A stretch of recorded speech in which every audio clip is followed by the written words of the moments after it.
we're going to crowdsource the good news.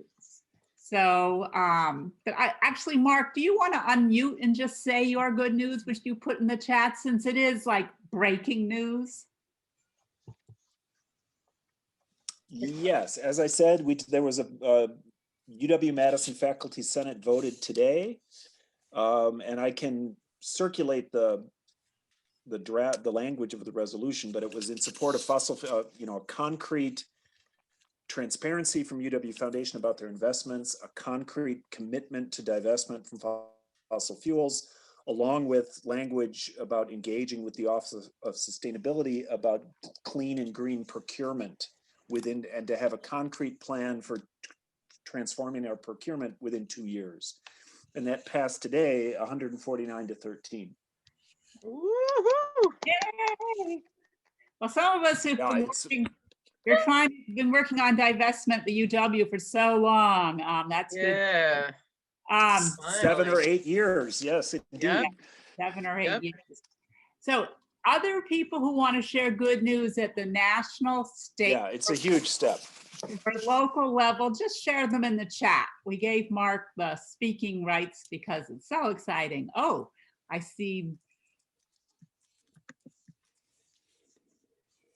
Yes. I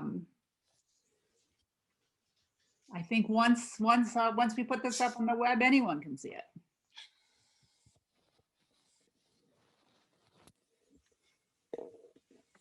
Well, with your good news, Mark, I'm not sure others want to chime in. So I'm going to move forward to the next step, where I take a few deep breaths together. Helps me center, maybe you too.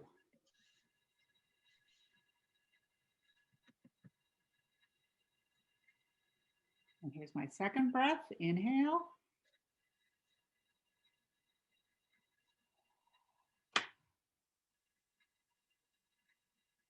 So this is a late winter scene from near Lake Wabisa. As we look at this photo and take a few deep breaths together, may we honor the Ho-Chunk people who lived in Wisconsin for thousands of years. Today, I think I'm going to share a few sentences that welcomes visitors to their website. It says, "Aho, welcome visitors to the Ho-Chunk Nation. We are a proud nation of 7,849 tribal members. We are legendary and have been on these lands for over 3 ice ages. Our cultural ways, songs, and stories guide us with values of how to respect the land, the animals, and how to live in balance with nature. We continue to grow, move forward, and conduct ourselves to protect the rights of our people, thus now and forevermore."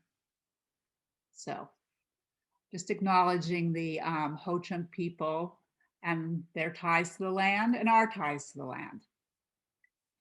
Next slide. So today, just to give you a brief preview, we don't have an invited speaker. You're going to be hearing from us, what we're up to. We'll start off, and I should welcome you. I'm Julia Isaacs from the monthly meeting team. I am co-hosting this meeting with Kelly Kearns, Marion Friedel, and Christina Koch. So we welcomed you. We'll, in a minute, turn to campaign updates and actions, hearing from 2 of our older campaigns, the tar sands team, the Divest and Defund team. Then we'll be watching a climate justice video and having some breakouts discussions about that. And then we will conclude with hearing a campaign update and action from our community climate solution team, one of our newer campaign teams. We'll also be hearing about strategic planning and how to volunteer. And we'll end about 8:20. If everything goes according to plan, perhaps a little sooner, perhaps a little later. So with that, I'm going to turn it over to the tar sands team.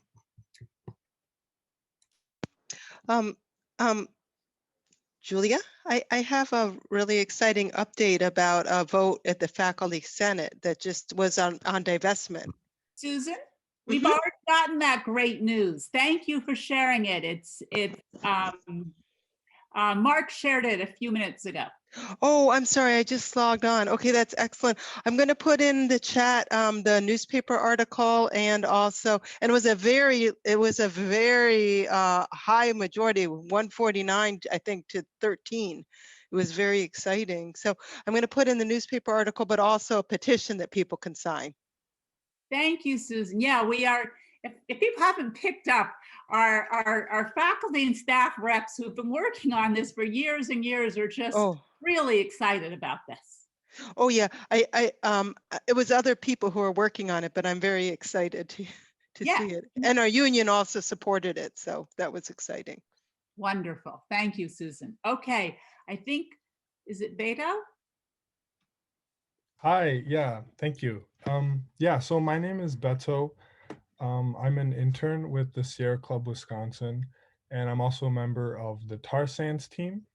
And so a few other interns and myself, as well as Phyllis, are just going to give a quick overview of tar sands pipelines in Wisconsin, and I think we'll have a couple action items too. So if you go to the next slide, I'll start by talking about the environmental impacts of tar sands pipelines. So tar sands largely comes from boreal forests in northern Canada. Boreal forests are a very important carbon sink, meaning they absorb a lot of carbon dioxide from the atmosphere. And in total, these forests hold around 11% of the world's carbon. And when this forest is destroyed, for example, to mine tar sands, that carbon is then released into the atmosphere, where it contributes to global warming. Tar sands mining is also very water intensive. For every barrel of tar sands oil produced, 2.4 gallons of water is used. This water is then turned into pools of wastewater at mining sites, which you can see in the image on the top right. And tar sands oil is one of the most carbon intensive forms of energy. It doesn't generate as much CO2 emissions as coal, but it generates 17% more greenhouse gas emissions than conventional oil. If you go to the next slide, so this is a graph from Minnesota 350. It takes a look at the carbon impact of the Line 3 expansion using information from the Minnesota Pollution Control Agency. So down at the right, you can see that Minnesota's emission goals for 2050 is 35 million tons of CO2. But as you can see, the Line 3 expansion alone would generate 193 million tons of CO2 every year, which is larger than what the entire state of Minnesota already generates. So this expansion has the same impact as adding 50 new coal power plants or adding 38 million new vehicles to the road. So from this, you can clearly see the impact tar sands has on greenhouse gas emissions and that it is incompatible with progressive climate change goals. Hi, my name is Alex. I'm also a Sierra Club intern. So in addition to environmental impact, another area that tar sands pipelines are impacting are Indigenous sovereignty. So both Line 3 in Minnesota and Line 5 in Wisconsin violate Indigenous sovereignty. On the map of Minnesota you see on the slide, the current Line 3 is in dark red. At Clearbrook, the new Line 3 goes south and crosses treaty territory, watersheds, and wild rice beds, ending up in Superior, Wisconsin. Enbridge calls it a replacement, but it is actually an entirely new location, so it is a new pipeline.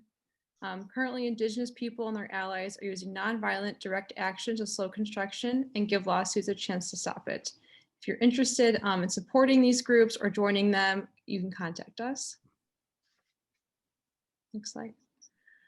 So the other pipeline is Line 5, and it's also owned by Enbridge. It's 67 years old and cuts through the Bad River Reservation, which borders Lake Superior near Ashland, Wisconsin. Line 5 also violates Indigenous sovereignty because it violates a federal 1854 treaty that gives the band rights to protect the land. And currently the band is suing, or was suing Enbridge. It's still going on.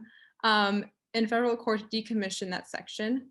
Enbridge had proposed a reroute for Line 5, but this would actually be worse because it would cross 188 streams and rivers, including the Bad River just upstream of Copper Falls State Park.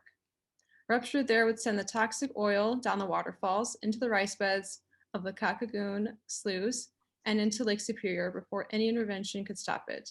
the violation of Indigenous sovereignty and future environmental damage that these pipelines could cause these groups calls for it to be completely shut down. Hi, I'm Olivia, and I'm also a tar sands intern. And I'll be talking about the pipelines associated with Enbridge and how wildlife is impacted, which I believe puts great perspective on the negative impacts that we're trying to stop. So between 1999 and 2010, there have been over 161,000 barrels of oil from damaged, old, corroded, poorly constructed pipelines. Additionally, keep in mind that 1 barrel is 42 gallons, so that means almost 7 million gallons of crude oil have been spilt. There have been over 840 spills, and this is just from Enbridge alone. Line 5 specifically has had 33 ruptures, equating in over 1 million gallons of crude oil contamination in Canada, Michigan, and Wisconsin. And a few areas within Wisconsin that have been affected by these are Grand Marsh, Superior, Douglas County, and Rusk County. So this needs to stop. According to a risk analysis study by Michigan Technological University, in a worst case scenario, Line 5 would release up to 2.5 million gallons of oil into the environment, disturb 47 wildlife species, and put 60,000 acres of habitat at risk. Not to mention cleanup efforts would cost up to $1.9 billion, according to 43 researchers. A few species that are threatened and endangered include the Carner blue butterfly, Hines emerald dragonfly, the gray wolf, the Canada lynx, and northern long-eared bat. Our effort to stop Enbridge has the potential to protect the people, wildlife, and ecosystem from devastating impacts. Hi, I'm Maria. I'm also an intern with 350 Madison on the tar sands team, and I'm organizing community response to the proposed Line 5 reroute. And the Wisconsin Department of Natural Resources has the power to decide if Enbridge gets a permit to build it or not, and Governor Evers is the top decision maker in his administration. So we are working hard to show him and DNR Secretary Cole that they need to deny a permit. Last July, we had a great turnout for the DNR Wetlands and Waterways permit hearing. About 800 people attended virtually. 94% of the 79 people who testified were against a permit, and over 2,100 people submitted comments, well over half of them against a permit. We expect the final DNR hearing to be in May or June, so we are gearing up to show even greater opposition this time. You can help with the data project to harvest contacts from the DNR's online list of commenters, with our phone banking effort to talk to those commenters, or by writing a letter to the editor to show the governor just how unpopular Line 5 really is. If everyone does at least a little, and some people do a lot, we can make Line 5 as infamous as KXL and stop the Enbridge invasion of Wisconsin and the Great Lakes. Thank you. Hi. So I'm Phyllis, and I'm here to run this session. But first, I want to remember Joe Rose, an Anishinaabe elder who was a great storyteller, historian, and warrior for his people. He died last week of COVID. I first met him in Ashland on February 1st of last year when we helped to found the Line 5 Coalition. Joe gave us an amazing history lesson about the many environmental assaults that the Bad River Band has fought off in recent history. If you attend the Superior Water Story Corps storytelling event on March 1st, that will be dropped into the chat, you will see a video of him. He ended his history lesson with, "And we will defeat Line 5 as well. And with your help, I know we will." Now, after listening, you now have a couple of minutes to do something. Please go to the Google Sheet that we have dropped in the chat. Or if you are on the phone, you can go to tinyurl.com/checklist350. There you can sign up for one of the various tasks, send us an email, or share and like some posts that we've created to help you spread the word to your friends. And at the end of these 2 minutes, we're going to show you a couple of minutes of a video made by Democracy Now! And that features Representative Ilhan Omar and footage from the water protectors resisting Line 3. Thank you.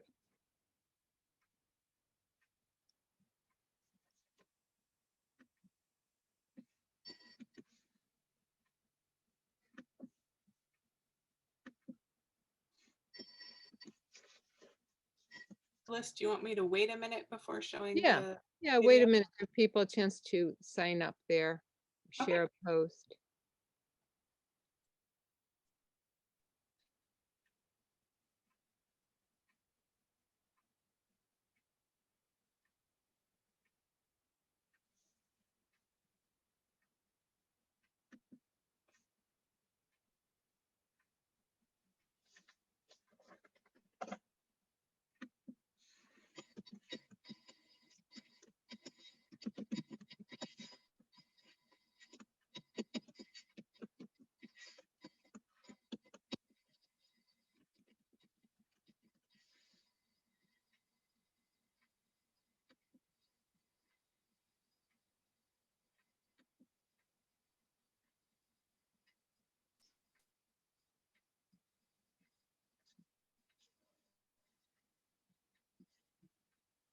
I think you could start it now.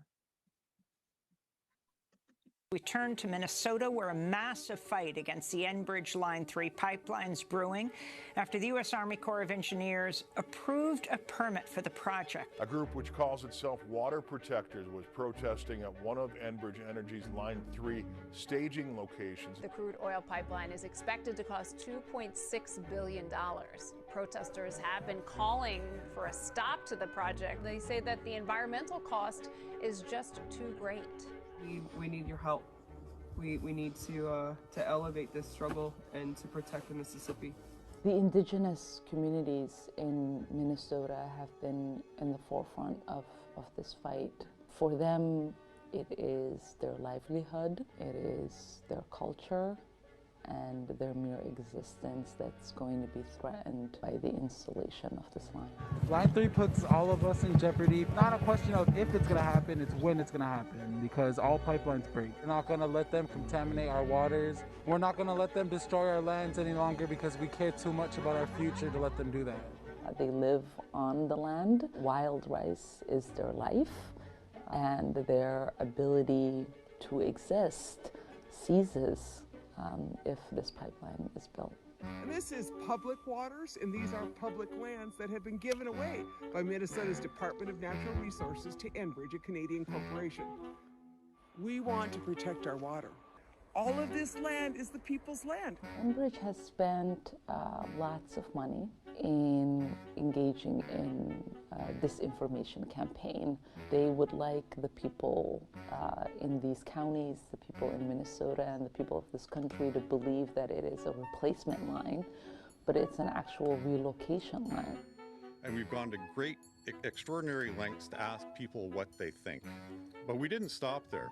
We identified the issues that concern them, and we've made meaningful changes to this project to address those issues. I don't want Enbridge coming on my land and cutting down trees and potentially spilling oil in my wetland. It will essentially threaten 1,000 acres of wetland. It will pass through 112 water bodies, including the Mississippi. We have 5 spreads within the state of Minnesota to build the 340-plus mile pipeline replacement. There are across the state of Minnesota many wetlands and water bodies that the project crosses. If Enbridge come through and something happen, they don't clean it up, we clean it up. Their record is so bad, how can we trust them? The race.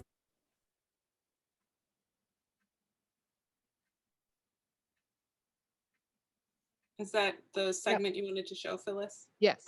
Okay, perfect. Thank you. Thank you, Christina. Well, thank you to Phyllis and Maria and Olivia and Alex and Beto. That was very helpful to get all that information.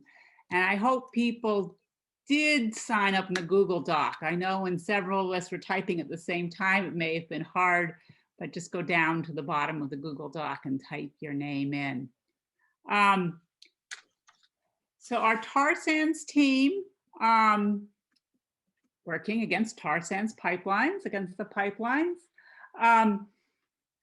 is supported by our divest. It works hand in hand with our divest and defund team, which is trying to stop funding of the pipelines. So let's take down the slides, Christina, so we can see Seth.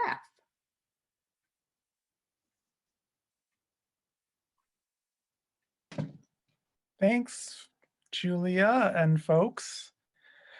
Yeah, I think fondly of all of 350 Madison as an organization that's dedicated to pressing for leaders to choose people over tar sands pipelines. Tar sands does great work really trying to get those political leaders to choose people over tar sands pipelines. Divest of Fund is more focused on the financial leaders. And of course, with all the controversy swirling around Line 3 and resistance to Line 3, the broader Stop the Money pipeline organization has been there, and so have we. So continuing this video theme, we're gonna play a video now that that really shows what the Stop the Money pipeline has been doing to defund Line 3. I'd look for some familiar faces, is my advice.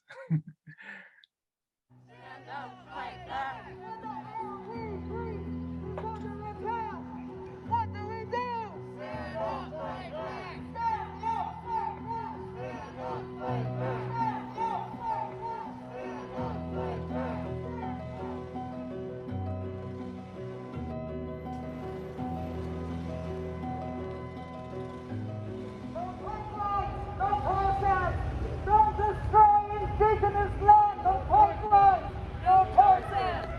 Don't destroy indigenous land, no pipelines, no tar sands.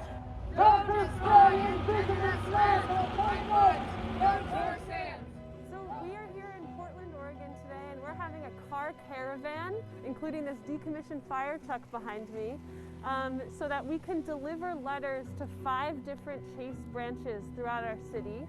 And these letters are demanding that JP Morgan Chase, as the largest funder of the fossil fuel industry in the world, take bold action against the climate crisis by defunding the fossil fuel industry.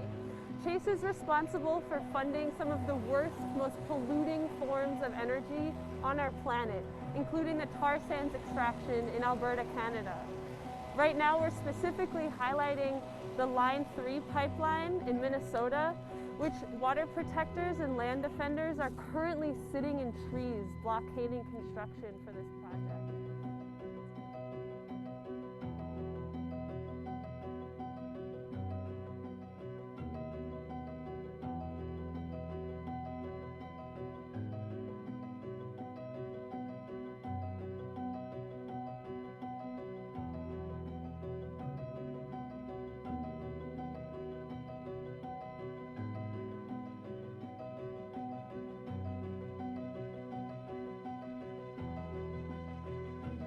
So this year, Chase Bank agreed to align their values with the Paris Climate Agreement.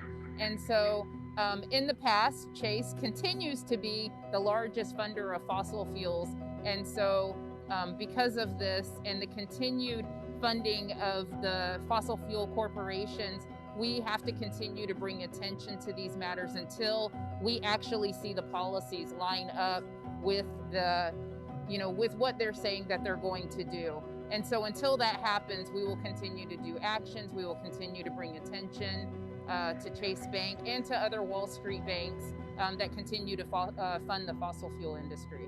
While we can't do actions and things in a similar way that we would in the past because we're currently in a pandemic, it's forced us to get creative. And so we've created this caravan so that folks can have their own space and still be able to create that distance, but to also be able to still bring attention. So we have banners on vehicles. We have a large caravan that will be visiting the branches.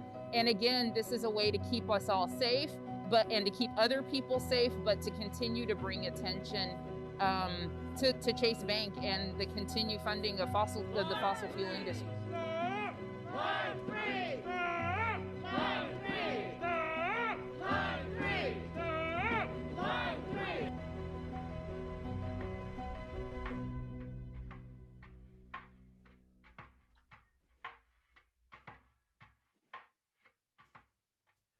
the money pipeline. May our money and our values be aligned. To life and in the future we are loyal. When we stop the flow of money, then we stop the flow of voice.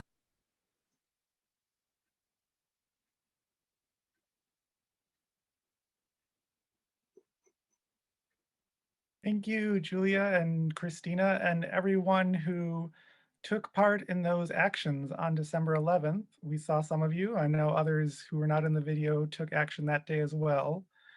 So at the time that all these actions that you just saw happened, 350 Madison Divest a Fund had already been active for a long time in the campaign to get the CEO of Chase Bank, Jamie Dimon, to cut fossil fuels out of their portfolio. And many of you on this call, I'm sure, have made phone calls to Jamie Dimon, reinforcing that demand, as well as many other things. So around December 11th, some information came out that's really relevant to Line 3 and stopping Line 3.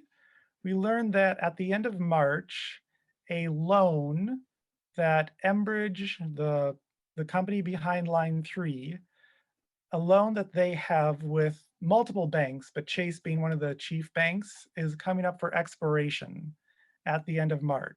So at that point, Chase and a number of other banks have the choice whether to renew that loan or just let it expire, and it's in the billions of dollars. So as you can probably imagine, we're really kind of doubling down on Chase right now to make the right choice and let the loan expire, not renew it. And so we're encouraging phone calls not just to Jamie Dimon, but to his kind of inner executive circle. We're sort of escalating this particular drive right now by contacting more than just the CEO, but some of those key executives who sit on like important committees of the bank, like the Reputation Risk Committee. So we're dedicating a day in March to trying to get as many of us as possible to call this gentleman that you see, Daniel Pinto, high up Chase executive. Showing the number here and the call-in day. This information will also be going out in a blast. And there is a Facebook event invite that Emily Park just created. And she's gonna share some tips, some things we can do right now if we're on Facebook, or even if we're not, some of them, to promote this event. And I'll just say I noticed a really great link in the chat for an event happening on March 5th, it looks like, a Student Divestment Day. And so that link is in the chat. I'm really glad that you shared that, Maddie. All the things that Emily is going to show for this 350 Madison event, you can do them to the same Student Divestment Facebook event right afterwards. And it'll help that event too. In fact, I'm gonna do that. But I'm gonna be quiet now. Take it away, Emily. All right, so as you see here, this is our 350 Madison Facebook page. So there's going to be a link in the chat taking you directly to the event, but if you don't, if you try to go back after the meeting and you need to find that again, so you just go to our Facebook page, which is facebook.com/350.madison. And then if you go here, you'll see this events button. So you just click that. And then, of course, this is the call that we're on now, the Mobilizing to Fight Climate Change. But click on this Defund Line 3 call-in day. And then, oops, change it to so it'll look like for you, what it'll look like for you. So it'll look like this for you. And then if you are interested or know you're definitely going to be participating, you can click interested. Or even better yet, you can say that you're going. And then the more people who RSVP to this online, the more that Facebook will feature it in its algorithm. So hopefully we can get the word out to a greater number of people. And then if you want to, you can also click here. You can click this to get a link that you can share with people. You can share it to your news feed. You can send it to your friends in Messenger. So just click share news feed, share it with your friends.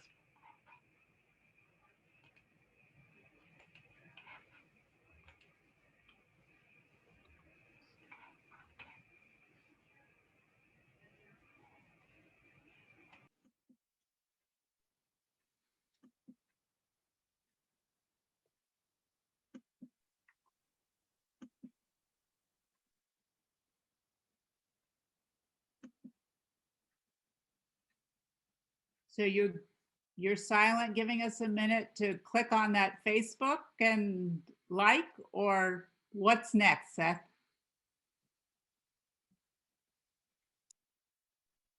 Maybe just, are there any questions for Emily? I would say while you're on our Facebook page, just click like and follow so that you get updates on stuff that we're posting on our Facebook page. We post a lot of good articles and links and stuff too to sort of keep you informed of what's happening. And follow our Instagram and Twitter too.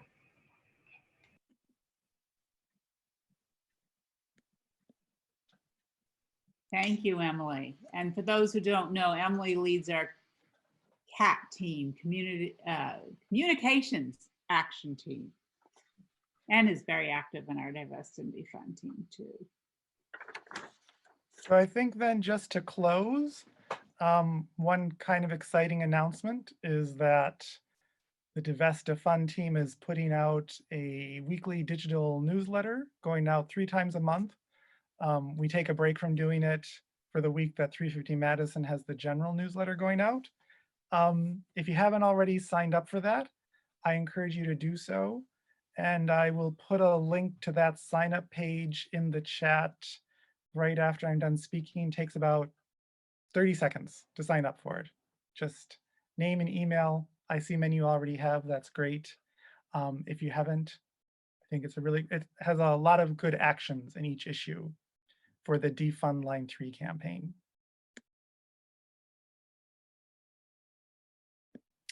I think that's all from us. Thank you, Seth and Emily. So you've now heard from 2 of our teams, the Divest and Defund team and the tar sands team.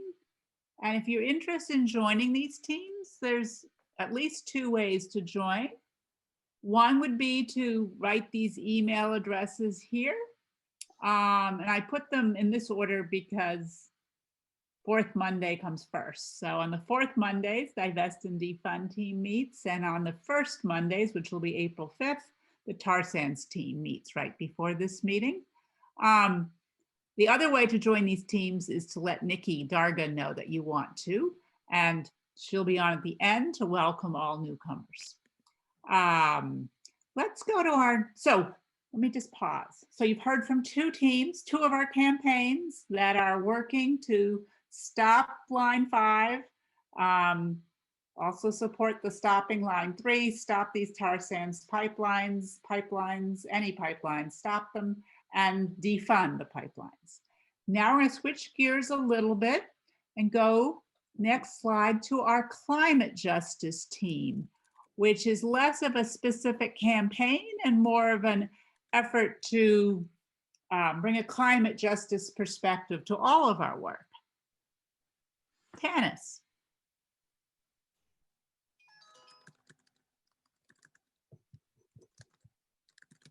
Sorry. Thank you, Julia. If I don't know you, I'm Tanis Mathieson, and Marion Friedel and I don't know if Marion, if you want to give a wave, we're the co-leads of the climate justice team.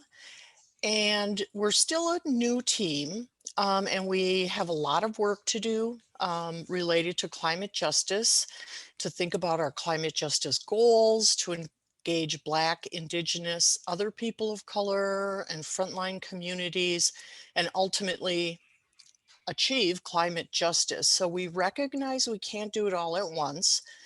We recognize there's a lot to learn. So we're approaching our work thoughtfully and intentionally.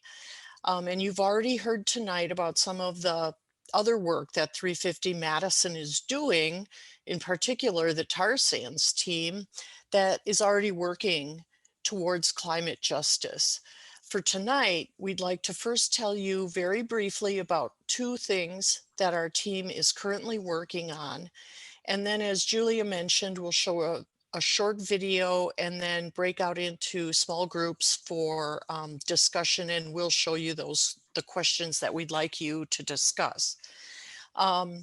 So first, though, our top priority is learning. And I believe we mentioned at last month's meeting that we were going to be, that 21 people from 350 Madison were going to be starting an African American history class, and we have started that. And to talk a little bit about that, I'd like to turn it over to Marion. Hey everybody, this is Marion. We indeed have started that class along with 1,600 other people in the Madison area. It's fantastic. We're learning a lot. Most of what we have heard, we did not know and have never, ever learned before. We're having great discussions, and we're going to probably get together as a group to talk about how we might transfer what we're learning to 350. And Alicia's putting in the chat that the class has been so amazing, and that's really true. So we would welcome any questions you have of our team, and we'll keep you posted in the future. Thank you. Thanks, Marion. And then our next priority for the climate justice team is to use that learning to reflect on what the African American history means for climate justice. We're going to be using a tool called the equity filter. This is something that a lot of organizations interested in climate and racial justice are using to think about their activities and how those activities relate to racial and climate justice. It's a series of questions. We'll be asking our board and our teams to use these questions as a way to think about their activities, their structure, their priorities, etc., and how those things do or could promote climate justice. There are questions like, what is the purpose of the team? How does this purpose promote equity and justice-oriented values? What is your decision-making process? Is it inclusive of a diversity of perspectives, etc.? If you are on the board or are active on one of our teams, you'll probably be hearing more about the equity filter. We're excited to start talking to all the teams about that. And then as we continue to learn about African American history, the impacts of climate change on BIPOC and frontline communities, and discuss how our activities within 350 Madison can or do affect racial equity and climate justice, we also want to begin to think about how we as an organization can become more inclusive, diverse, and incorporate climate justice into all of our actions. So for tonight, that's what we'd like to focus on. For the remainder of our time, we'd like to show a short video on the topic of racial diversity in environmental organizations, or lack thereof, and then break out into small groups and talk about what you think some of the obstacles are for us in approaching this issue. The video is short. It's only 3 minutes, and it features August Ball, who some of you know. She taught a number of members of 350 Madison on JEDI principles about 1.5 years ago. Another person in the video is Fred Clark, Executive Director of Wisconsin's Green Fire, and I believe he spoke to 350 Madison at one point before I joined. So enjoy the video, and then we'll come back and show you the questions to discuss. Thank you. In our world, and right now, down to the air we breathe. Sean Gallagher shows us how advocacy groups focus on making environmental change and how they're taking time to look at themselves.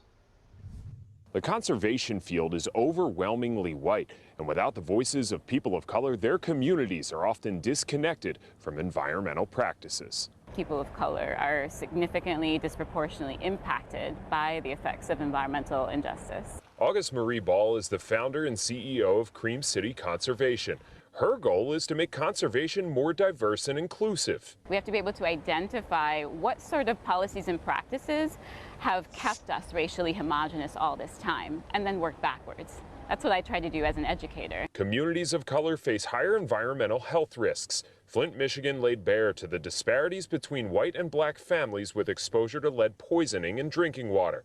The Centers for Disease Control say black children are twice as likely as white children to have elevated levels of lead in their blood. August Marie says including more people of color in the conversation can help fix problems like this. When you have a plethora of perspectives and experiences by which to choose from, you're able to have less blind spots, you're able to be more innovative, and you're able to anticipate problems more effectively. Disparities can even be seen in the air we breathe. The Environmental Protection Agency says black people are exposed to 1.5 times more air pollution than white people. August Marie says in order to change that fact, the people making the plans need to be diverse. It's very much so a white frame, right? It's a very white lens that we're using that language of, when in reality, the key problem is that historically people of color have been receiving the message that they are not welcome in the industry. We recognize that these have been overwhelmingly fields of study that have been limited to whites, not by policy, but certainly by history. Fred Clark with the conservation group Wisconsin's Green Fire invited August Marie to talk to its members on this topic Wednesday. A recent study found only 30% of employees in the top environmental agencies and funding groups are people of color. Clark wants that to change. But it certainly still does not reflect the diversity of our population. And I think now for the first time, we're beginning to have explicit conversations about why that is and what we can think about doing differently to help change that. That kind of change is what August Marie hopes will have lasting positive impacts on communities of color. It's my hope that the next brown girl that decides that she wants to go into this field doesn't feel the way I felt when I first entered into it, being very alone. And yeah, I want every young brown girl and black girl to know that their perspectives are needed. Wisconsin's Green Fire is holding another webinar next week devoted to racial and environmental injustice. We'll have information on how you can get involved over at tmj4.com. Just click on this story. In Milwaukee, Sean Gallagher, TMJ4 News. Thank you. They're not having it next week. This was back in September, so that has happened already. So these are the questions that we'd like you to discuss. I don't know how much time we have for the breakouts, Julia. About 2 minutes per person. So if it's four people, about eight or 9 minutes. Okay. So it would be great. It would be very helpful to us if you could brainstorm what you think some of the obstacles are that we face to becoming racially and culturally diverse. And then if you can, again, brainstorm some ideas about what we could do to overcome those obstacles, it would be great. And we'd like you to report out on 1 or 2 things at the end. I think there's time for that, hopefully, because we'd really like to hear what you think about those 2 questions. But let's just hear a few people that want to just unmute yourself and share something from your breakout. And if you keep it short, then we can hear from 3 or 4.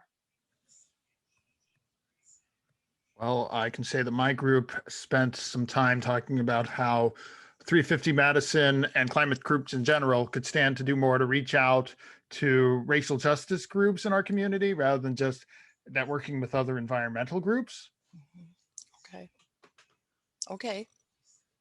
I'll follow that up. And our group talked about reaching out to groups of people of color who particularly are concerned about health issues, as well as any kind of environmental or conservation groups. And then just asking them what their needs are, what they anticipate the needs are, and how a group like 350 could be of help. Thank you. Yeah, I think in our group, it was pretty similar. Just reach out to racial justice groups and try to figure out what their concerns are. We just want to be just cognizant of, when we're doing these types of recruiting, that we're kind of avoiding like tokenism and just genuinely listening to their concerns. Yeah. One of the things that came up in our group was working with the issues that directly involve those groups will also naturally lead us to partner with those groups. So our partnership with Indigenous people on tar sands pipelines is kind of a natural extension of what that listening to the people involved looks like.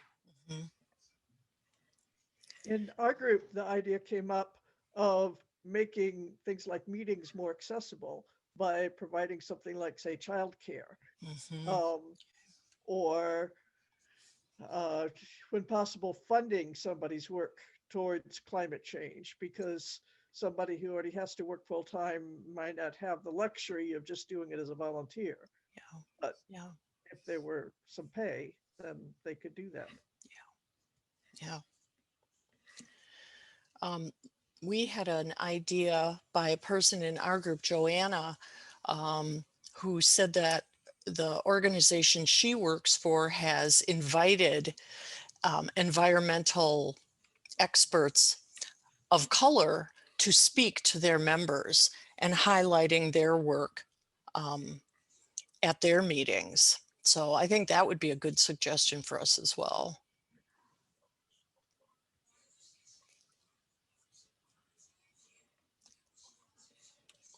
Well, thank you. Thank you. I enjoyed my little breakout, and I loved hearing a little ideas from others. Yeah, and I would say too, put them in the chat if you have other things that came up in your small group and you weren't able to say what they were. If you want to put some ideas in the chat, we'll definitely take a look at that. And our next team meeting is 2 weeks from tonight. It'll be a Zoom meeting, of course, at 7 p.m. And if you're interested, you can either email me or Marion, or put your email in the chat and we'll send you the link. And I'd just like to highlight Charles Bradley's artwork tonight. This is his painting on this slide, and it's beautiful. It's called Chaotic Seasons. Thank you. Thank you, Tanis. I don't know Charles Bradley's work, but I'll have to start learning it. He was here. He's a member. He's on our art team too. Okay. Wonderful. Thank you. So I get to know each other through Zoom, but it will be fun. We can never get back together in person and get to know each other a little bit that way too.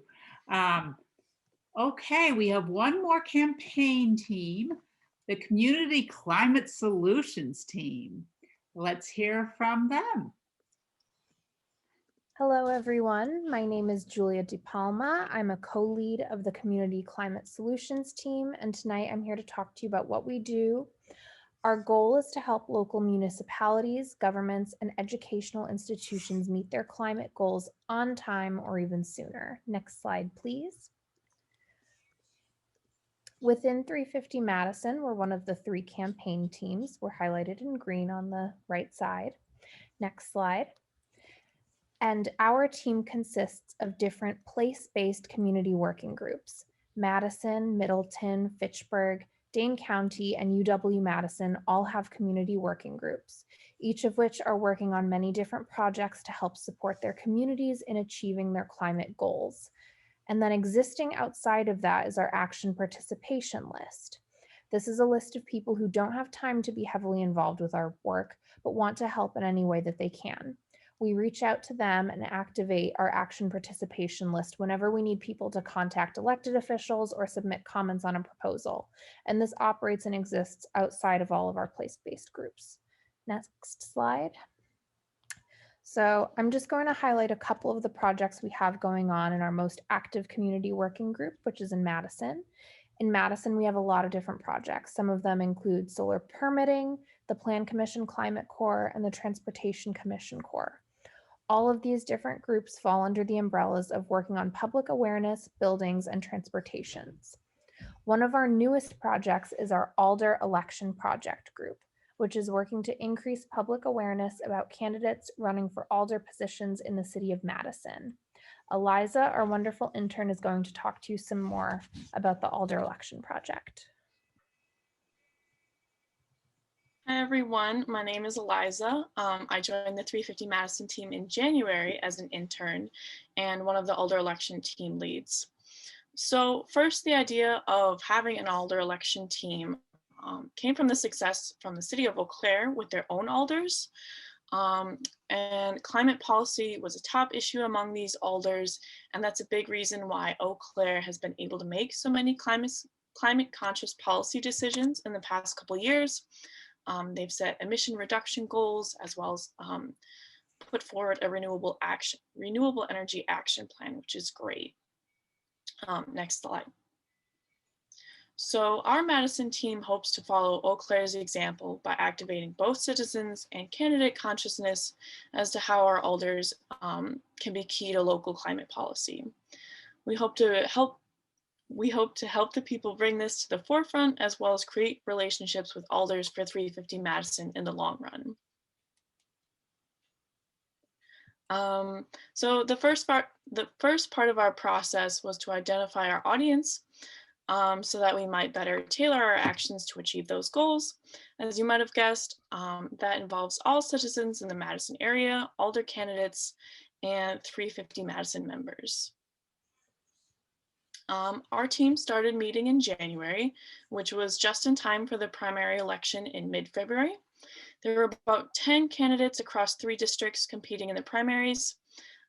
We sent out a questionnaire with prompts about candidates' views and potential efforts in climate policy in Madison. There were 6 questions on that, and we were happy to get 3 responses. As you might have seen, we published those responses in a social media campaign on the 350 Madison blog, Twitter, Instagram, Facebook. And we were also able to collaborate with a local radio station, Wart FM, who hosted debates for candidates in all the districts. And it was really great. They were able to include a climate policy question that we formulated in the later half of all of their debates. So that was really great in getting their attention and getting them to focus on environmental topics, which they hadn't really been doing beforehand in the debates. So the primary election was a great sort of practice round for our team as to what methods of communication resonated with citizenry and candidates the most. Next slide.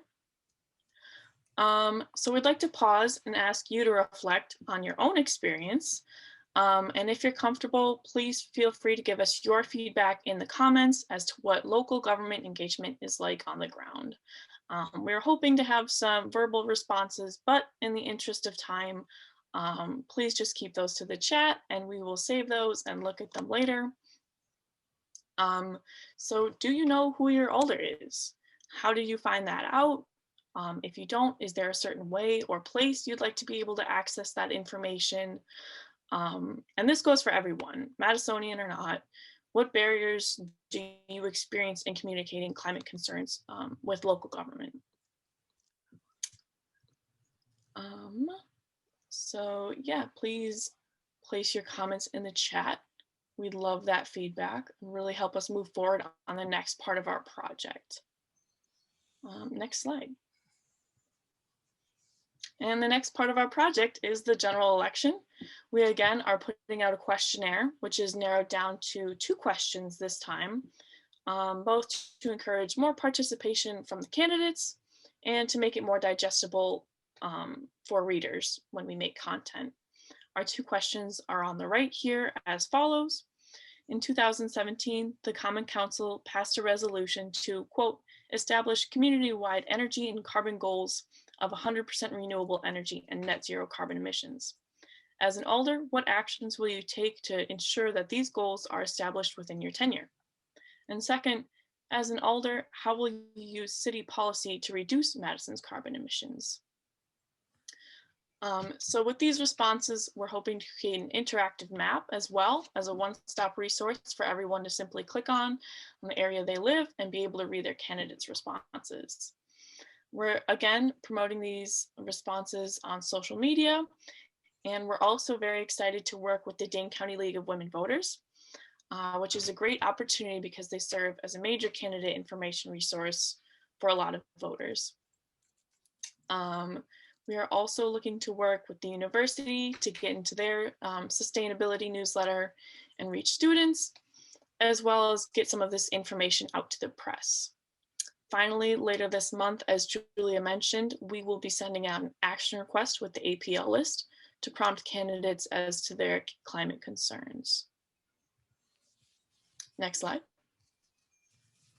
So this is where you come in, whether or not you're on the APL list. It's always great to like and share our social media, but really that direct contact with government reps is crucial.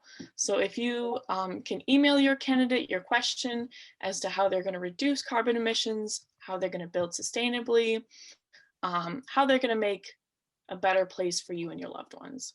And if you don't have any specific prompt, simply tell your story, because those who represent you need to know who you are. And often I think it's those anecdotes that really stick in people's minds and bring about action.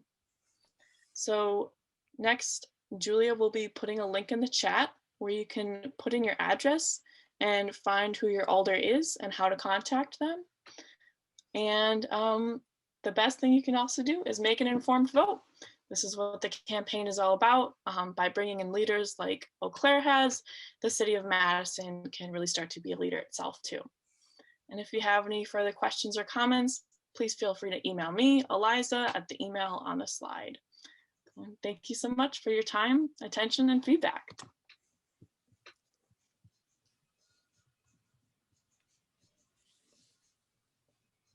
Thank you, Eliza. And if you didn't already mention this, if you get inspired by this community climate solutions team with all the cool things they're doing, they have a meeting the third Thursdays to orient newcomers and help coordinate all their different working groups. And you can contact Susan Millar to join that. I feel like I should take a breather. We've heard so much. We have two exciting things to hear from as we start to wind up.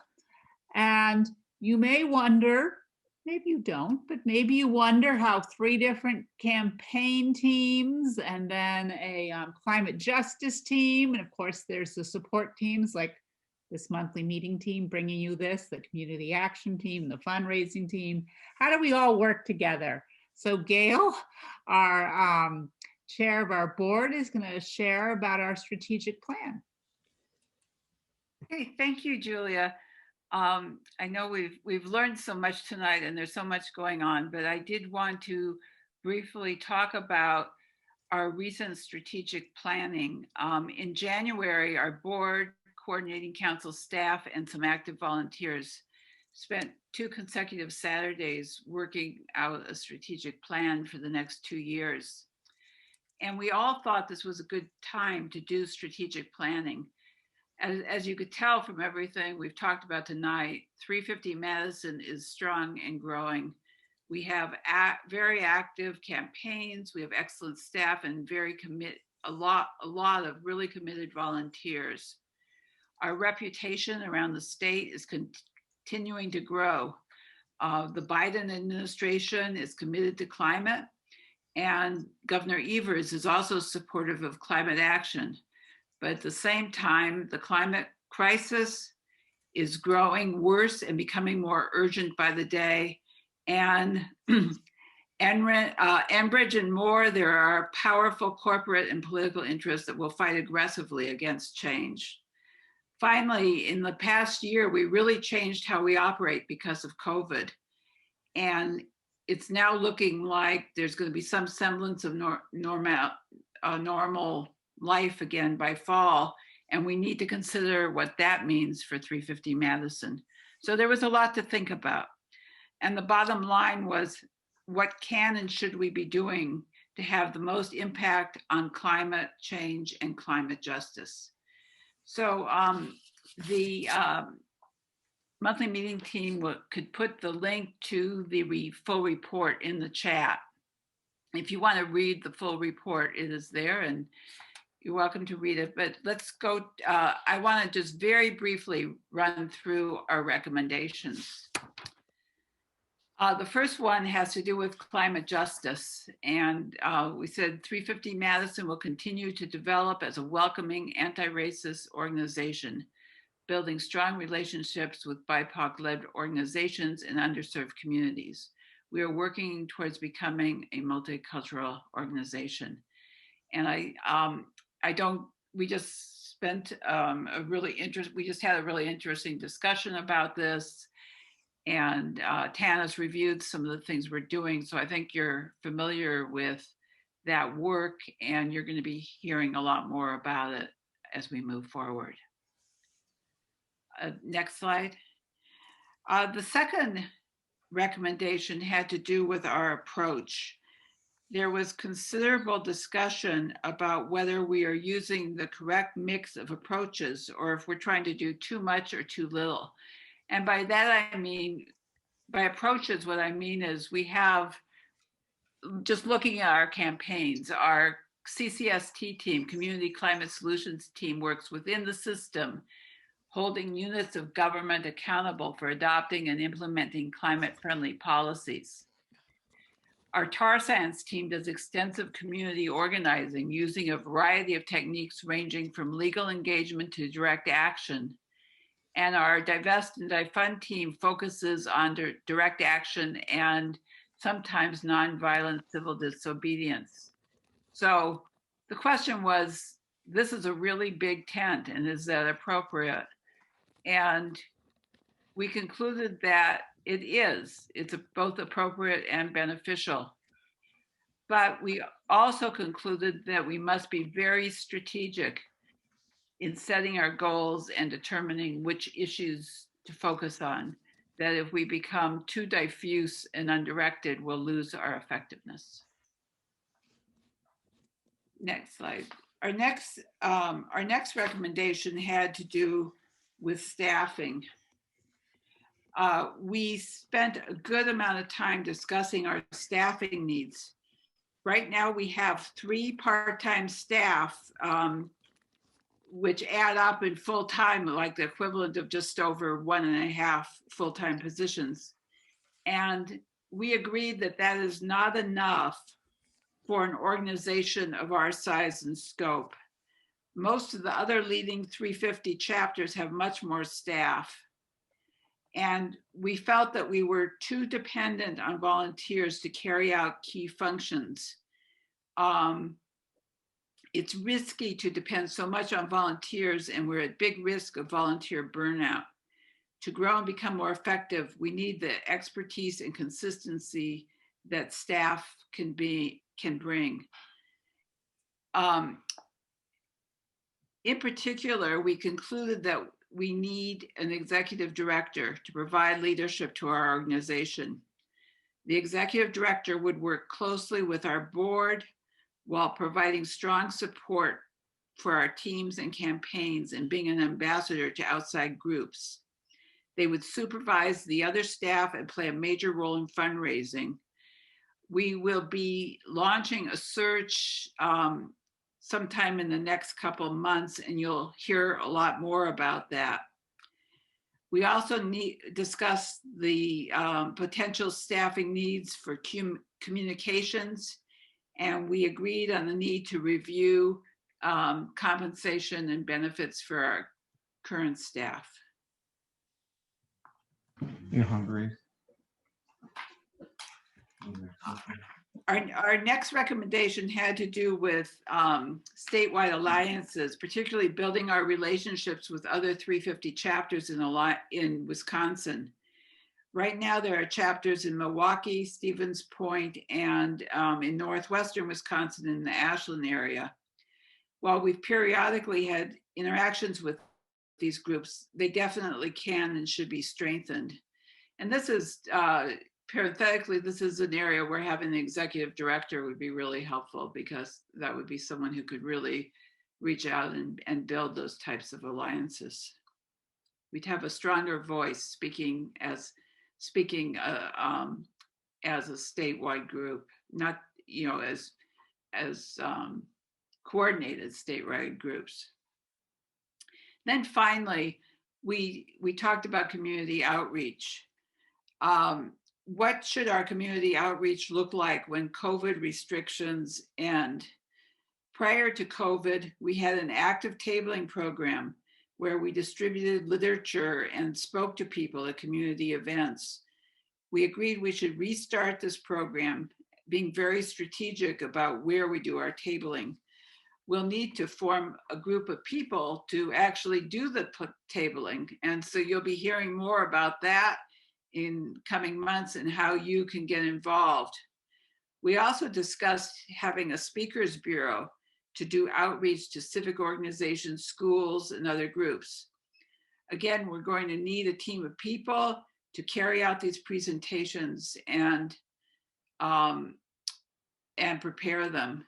We'll need to be very strategic about where to speak. And this is something too you'll be hearing about in coming months. So that's a real brief summary of the plan and where we're looking to head. And if you have questions, please, feel free to read the report, and I'd be happy to talk to you if you have, or any board member would be happy to talk to you if you have additional questions. Thank you. What a great summary, Gail. Thank you for doing that, boiling that down. And we put in the chat the link to a fuller report. So my estimate was we'd end about 8:20, and I'm doing very well. Nikki, last but not least. Yeah, so this is just a very short reminder here. So we've heard of a ton of different teams with a lot of different activities going on right now. So there's, always is the best time to join in and get more involved with the team that inspires you. So if you are interested in getting more involved with the team, I just wanted to give you a couple reminders about that. So you do not have to be an expert on climate or, an expert on anything related to the field to volunteer. It may sound like we are doing things that are really intensive, but if you're willing to learn and willing to jump in, you'll be fine. And we're also very flexible. It's as much as you're able and willing to give. So if you only have an hour a month, great, we can use that. If you have 20 hours a week, perfect, doesn't really matter. And we have a lot of different fantastic teams that can give you a lot of cool experiences fighting for climate change policy and fighting for various causes. So after this meeting, we have breakout groups, but we also have a newcomers meeting. And this is for anybody who is not connected with a team or is brand new to the organization, because we're gonna just chat and get you connected with the team lead of the team that you are the most interested in. So if you are new and wanna get started, or even if you've been around for a while, but you wanna get more involved, stick around for the newcomers meeting and we will get you started and plugged in. So my email address is right there and I can put it in the chat again as well. But thank you so much for all of your involvement so far, for being here and for continuing to support us. We're always here if you want to get more involved. So that's all I have to say. Thank you, Nikki. And yes, .org, you're right, Dawn, we need a .org at the end of the address. I did mention two of our teams that are critical support teams that also you could join, and the community action team, which if you're on any kind of social media, you probably are enjoying all the great stuff they put out, and the fundraising team. If you've benefited from hearing from Nikki and Phyllis and well, actually all of us, whether we're staff or volunteers, are supported by the fundraising team, and they are meeting third Wednesdays, and you could contact Stephanie to join that. The last slide, we do have a feedback form, and tonight's meeting was a little different. We did not have a speaker. Instead, you got to hear from, depending how you count, multiple teams. We'd love to hear your feedback. So if you look in the chat, there's a feedback form. It takes about, I don't know, a minute to fill out. And so I will thank you for coming. Say I'll see you Monday, April 5th, and I will pause so that you can fill out the form.